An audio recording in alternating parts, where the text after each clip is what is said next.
Oh, Ayn Rand. Sa English muna po. Pasensya na po kayo.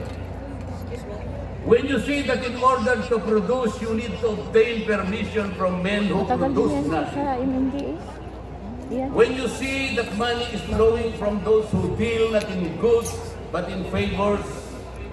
When you see that men get richer by graft and pull, not by work. And your laws don't protect you against them, but protect them against you. When you see corruption being rewarded and honesty becoming a self-sacrifice, you may know that your society is doomed.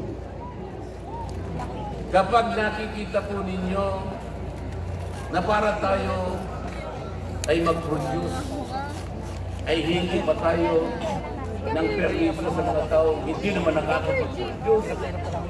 At nakikita po nyo hindi naman na umaapaw ang pera sa inyo. Sa pamagitan ng cellphone naman tayo. patagong transaksyon at hindi sa pamagitan ng mga merchandise na nakikita natin.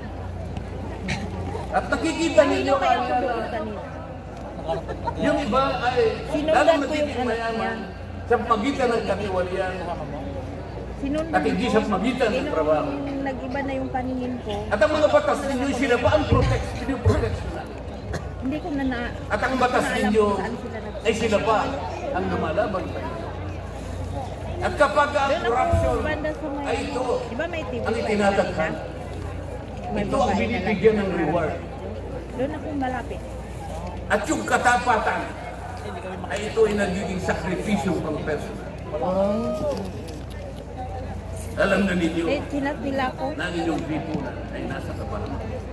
Mabigat po ito. Mabigat po ito. Ito ang dapat harapin ngayon sa pamamagitan ng pagkakaisa, pagkakasundo at kapayapaan. Hindi po biro-birong problema ang inaharap ng ating bansa. At bago po ako tuluyang magtapos, payagan ninyo kung ulitin